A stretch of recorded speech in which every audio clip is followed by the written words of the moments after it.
क्या आपने कभी इस टॉपिक के ऊपर विचार किया है कि क्या ये भी कोई ऐसा टॉपिक हो सकता है क्या? काफी खोज करने के बाद में और तमाम तरह की किताबें पढ़ने के बाद में और अपना एक्सपीरियंस मैं आज आप लोगों के सामने शेयर करने वाला हूँ।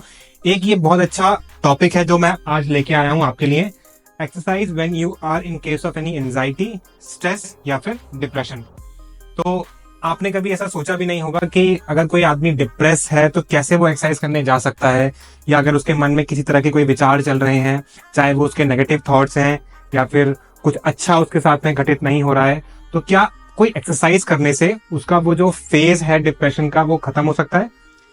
ये प्रूवन साइंस है, इसके आर्टिकल मौजूद हैं और मैं आपको एक बात का चैलेंज दे सकता हूं कि एक व्यक्ति जो अगर एक्सरसाइज करता है, अगर ये बला उसके पास में आ जाए तो विश्वास मानिए मेरा कि अगर आप एक्टिव हैं, आप एक्सरसाइज करते हैं, आपकी दिनचर्या बहुत ज्यादा इन्वॉल्व रहती है, तो आपको ये बीमारी कभी नहीं आएगी।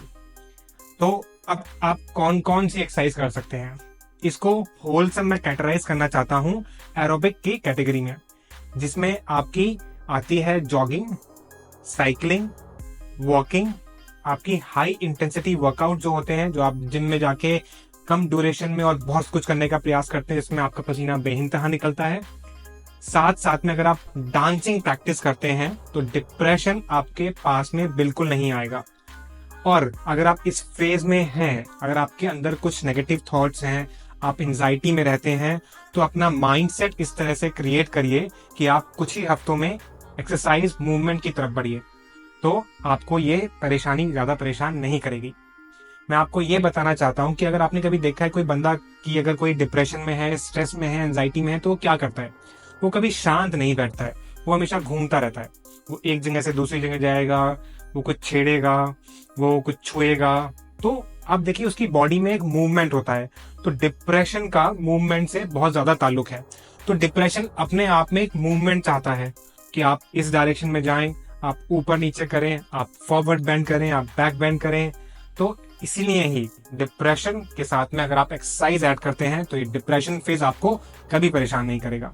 तो होता यह है कि जब आप इस तरह की किसी डिप्रेशन वाले फेज में होते हैं और फिर आप अपने आप को एरोबिक एक्सरसाइज में इंट्रोड्यूस करते हैं, तो उसकी वजह से आपकी बॉडी में एक सेरोटोनिन नाम का हार्मोन प्रोड्यूस होते हैं, जो कि हैप्पी हार्मोन्स होते हैं।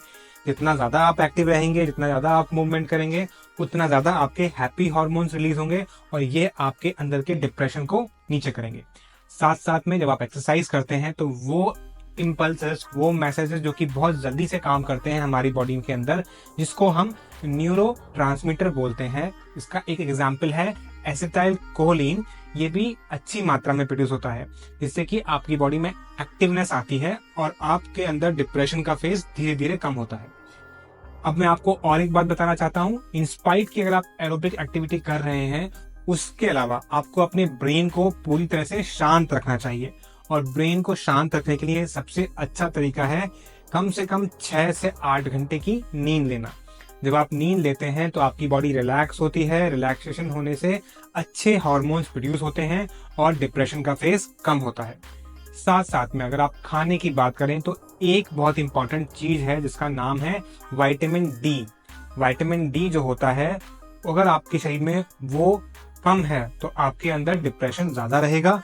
लेकिन अगर आप विटामिन डी की खुराक को जैसे नियमित तौर पे आपके डॉक्टर ने आपको बताया है, अगर आप वैसे लेते रहते हैं तो आपके अंदर वो वाले सिम्टम्स डिप्रेशन के बिल्कुल नहीं आएंगे। अक्सर ये बात देखी जाती है कि अगर सर्दियों के दिनों में, क्योंकि हम लोगों को धूप नहीं मिलती है, तो हम लोग डल हो जाते हैं, हम लोग वीक हो जाते हैं, हमारी सोच जो है वो थोड़ी संकुचित और थोड़ी कम हो जाती है। उसका रीजन यही होता है कि सर्दियों के दिनों में हमको धूप नहीं मिलती है, जिसकी वजह से विटामिन डी का प्रोडक्शन नहीं होता है और डिप्रेशन हमारे अंदर बढ़ता है। डिप्रेशन का जो ये टॉपिक है ये बहुत ही बड़ा है और हो सकता है आपके पास में अपने अपने कुछ सुझाव हो जिस तरह से आपने अपने फेस को कम किया है। अगर आपके पास में हमारे साथ शेयर करने के लिए कोई सुझाव है तो मैं आप लोगों से रिक्वेस्ट करूंगा कि इस वीडियो के नीचे कमेंट सेक्शन में अपने सुझाव को हमारे साथ भी शेयर करिए। Thank you for watching Joint Efforts Physiotherapy Clinic.